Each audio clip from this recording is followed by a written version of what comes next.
start off here giving a little recognition to some of the manufacturers and parts that are available on my bike.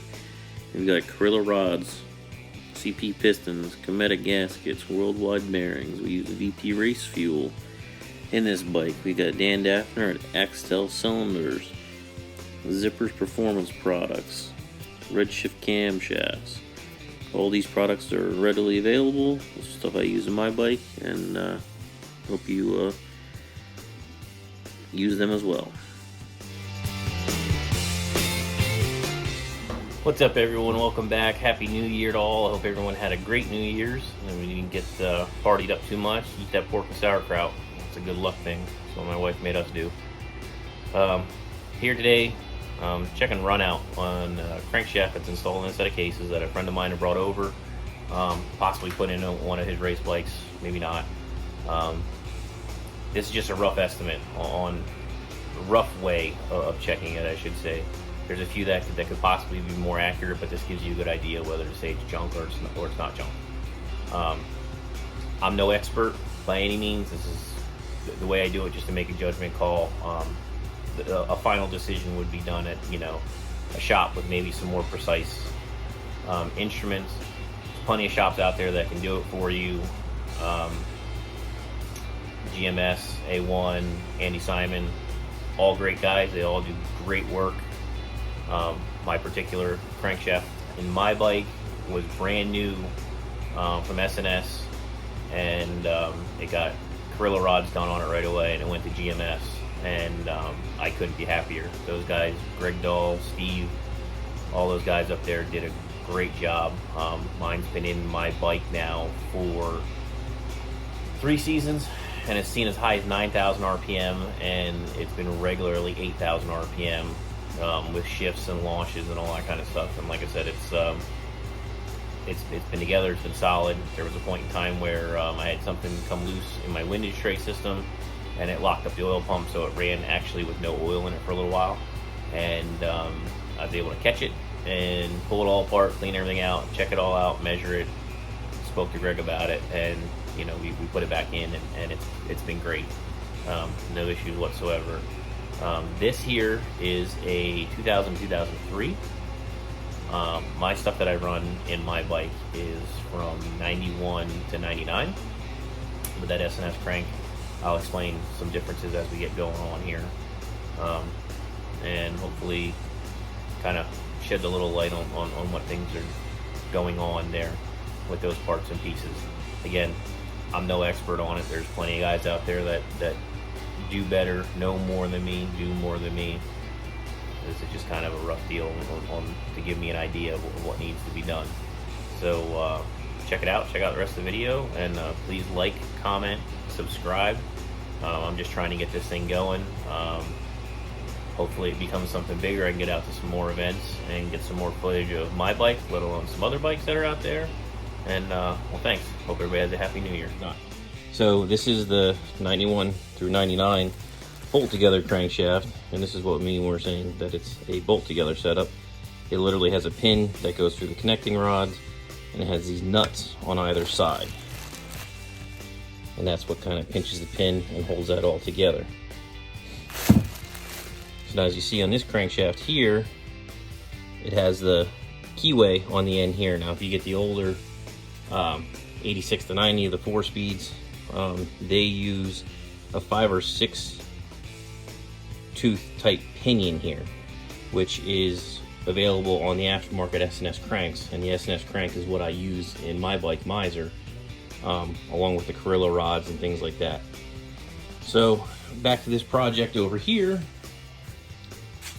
we are going to check the run out on this. And like I said, how you do that is you make sure it's fully secured. Use a dial indicator, and you use your dial indicator. I do it right there on the end. So now some people say, or I shouldn't say some people, but I have read that people check it on the inner race all the way back in here.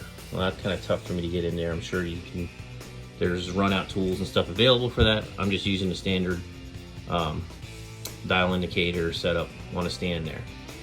They say it's more accurate when you check it back in close like that, but for this quick check, if I can get a good reading out on the end here, it's gonna be that much more accurate and that much better, closer to the race that's there.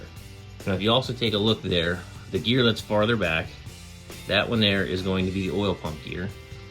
And the one towards the front right there is the one that drives the camshafts and pushes the lifters, pushes the push rods, pushes the rocker arms, opens and closes the valves. One thing about that gear right there is that you can get those in like the teeth as being different thicknesses and different clearances. So there is a little bit of adjustment there, and those are available, I believe, through S&S is where you can get those. And that all comes when you assemble these things. You want to check all your clearances between all that stuff, and if your crank is out on its run out here, those clearances are going to get tight, and they're going to get loose and tight and loose and tight and loose because it's basically a wobbling effect. You can cure some of that by putting a looser tolerance gear in there to loosen things up, but the correct way is to really send the flywheels out and have them serviced. Now, when you send them to have them serviced, my bike Miser, they're a bolt together flywheel. I'll put some pictures and maybe some voice overlay if I can figure out how to do it in this video also. But I use the S&S and gears with the splined pinion shaft, and that's what this is. This is the pinion shaft side of the crank. So I use the splined pinion shaft in my bike, which is available for the S&S cranks. And then I also have Carrillo rods on my motor, and it was fully balanced. Now, when you send it out to be serviced, there's many shops out there that are really good at servicing them. I personally use GMS out of Uniontown, Pennsylvania. Greg Dahl and his crew up there, Steve, they did a great job. My motor's been together 3 years, and it's turned, you know, as high as 9,000 RPMs, and it would regularly see 8,000 RPMs. I had one failure on the inside, which was a crankcase scraper that broke, and it broke the oil pump. So the motor actually did run without oil in it for a little while. Pulled it out, checked that the run out and everything, and mine turned out it was just fine. I put it back together, everything worked out well. Okay, with the crankcases strapped down to the bench, they can't move anywhere. Your dial indicator set up on the pinion side of the crankshaft over here. Now, I'm checking this on the outer edge of it. A lot of people say you should be checking in on the inside closest to the race, but if you can get a good reading out on the end out here, that's going to be generally a good reading to the inside of the race in there. So we will take the rods and turn the crank over and get our reading. Make a couple revolutions. You don't want to bang the rods around because that can kind of, you know, jar things and give you a little bit of a false reading. But it looks like we got about 2 thousandths on this one here, and the service limit is, I believe, 3 thousandths, and they recommend it from being from 0 to 2 thousandths. So this crank would be good to go. So getting back over here to the ends of these cranks here on the pinion side of things, as I said, there's different variances of these gears as far as like the width of the teeth, the clearance between them, and it's very tough to see, but they were all done. You see a little red mark right there? That's how they're figured out. There's a red one, a yellow one, a white one, and each one of them means that there is different clearance between these teeth and what would be going on the camshafts. So that is a measurable tolerance that you measure. And any of the shops that are doing your bigger assemblies and stuff, they can do it as well. Another difference is between the two is, as you can see, there's a fine tooth and then there's a coarse tooth. So you got to kind of figure out which one that you have.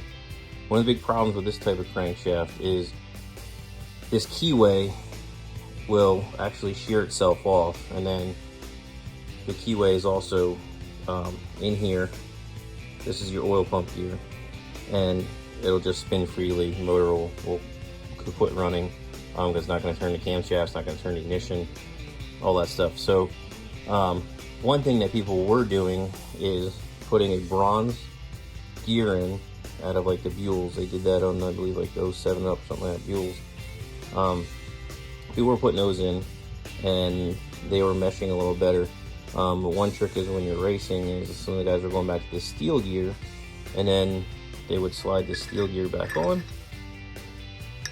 like that, and then they would actually tack that, so that in case that ever did break, Yeah, you don't actually tack that to the shaft. That was my mistake. You actually tack the wheel pump gear and the camshaft gear together, so now they when it comes turn to the the EC, same. this Can't has split the apart. keyway as well. Takes less stress out of that keyway. That really does not get on there much at all. It doesn't really lock in, and there's a very good possibility of that breaking off there. So that's what the trick for the S&S crankshaft. Like I said, it was in my bike. It's a 6-way splined end, like this end is here. These are all splined ends. The pinion side is that way, and it's only available on the S&S crankshaft, so that you don't have to worry about that keyway breaking or anything, because it's splined, it's all fit, it's all set, ready to go.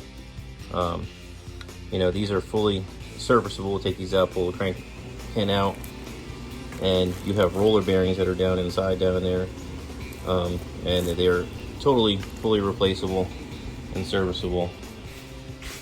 Come back over to this one here. You're not really gonna be able to see much being down inside. This case is already done for an 88 cubic inch motor.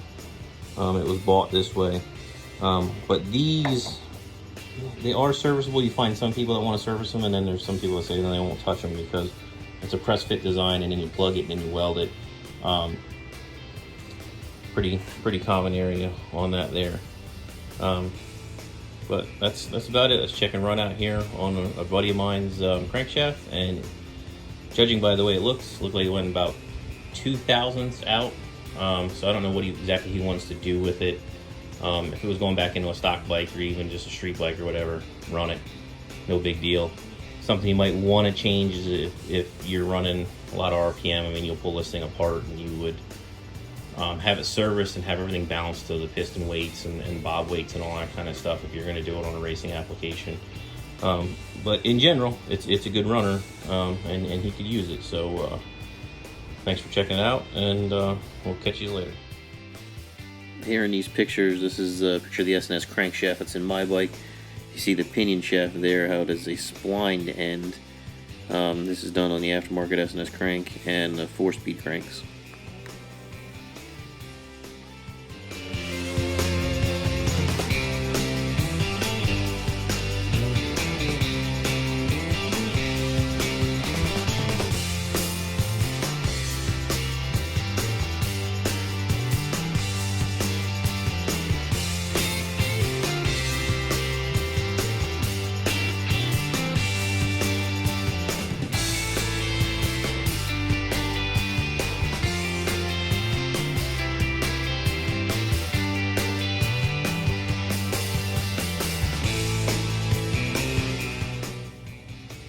Alright guys, I'm going to end off this video here. Like I said, I'm no expert on any of this.